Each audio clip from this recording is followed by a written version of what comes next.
guys, it's Sam, and this is my spoiler-free review for Thistlefoot by GemmaRose Nethercott. This is an adult standalone fantasy novel that follows the Yaga siblings, yes, of the Baba Yaga lineage. These are two young adults who have been estranged since childhood. They come from an Eastern European family who used to travel to the United States as a traveling puppeteer performance, and both of them have some kind of magical abilities, although it's sort of unclear what that is. In this world, like, magic is sort of a thing, in that there are, like, sentient houses and things, just like the Baba Yaga house, which is here on the cover, but, like, in addition to houses that have been struck by hurricanes and suddenly have gills or have been, like, robbed and they have eyes now and things like that. Like, that's a well-known thing in this world and is just considered normal.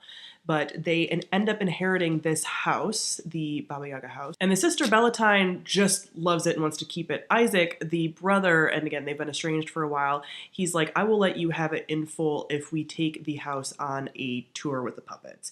Now, there is a sort of traumatic history with Bellatine and the puppets and performances and things, so she reluctantly agrees.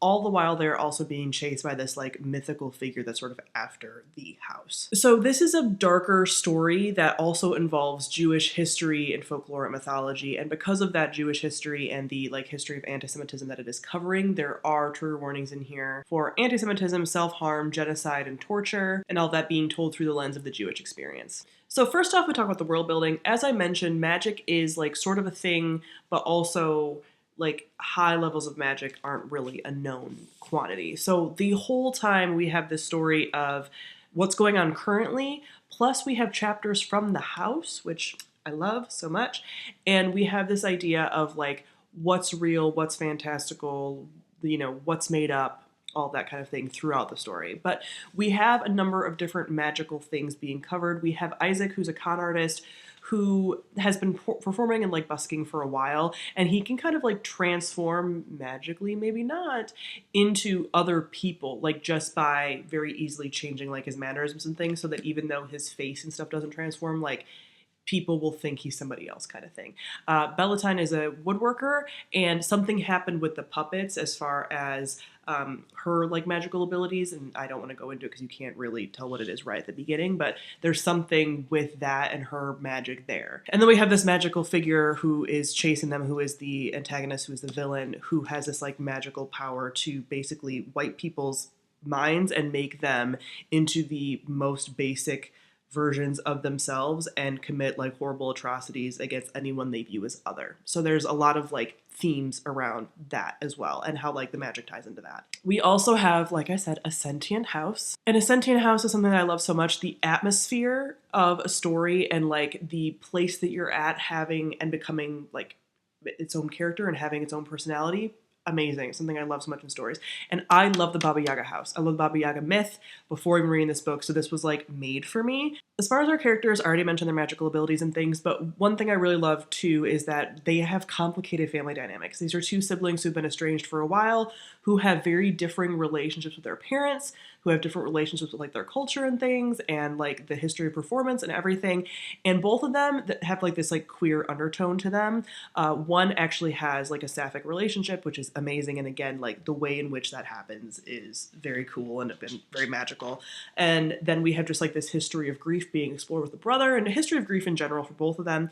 So the relationships are a major part of the story as well, and just, like, feel very fleshed out and real. Like, all of the characters that you encounter, whether they are in the past, because we have the house telling the story of Baba Yaga and, like, various stories connected to her. So, like, her and her family feel very real, as well as, like, what's currently going on with the Yaga siblings. Lastly, we talk about the plot. Like I said, stuff can get a little dark in here because we are covering Jewish history, and the villain itself is so steeped in that, and, like, what happens when people feel that other people are lesser than them. And, like, the wiping out of people, which is incredibly relevant for what's currently going on in the world. So it's this, like, sinister feeling all of the time when you're seeing this, like, magical reasoning for some things that, like, genuinely do happen. So again, there can be some hard subject matter in here. Just be aware of that. But the way that that's woven in, and even, like, outside of the themes that it's exploring, there are so many lines in here that just perfectly convey and invoke a certain feeling or about a certain topic, just about, like, Americana in general. with just like one line. And that's why I said this in my wrap up for when I read this book.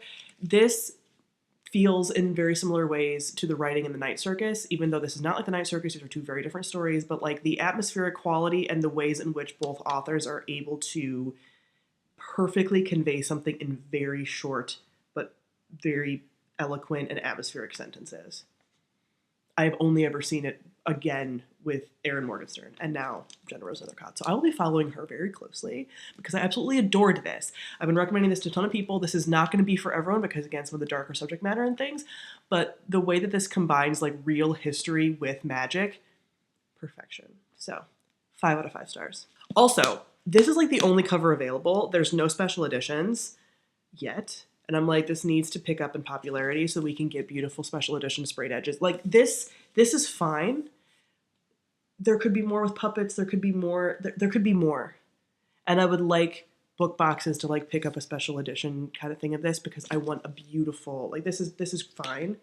I want art of it because thematically this is so good. So yeah. Read it so we can get special editions of it. So comment down below, let me know what you thought of Thistlefoot. Thank you all for watching. I'll see you guys soon. Bye.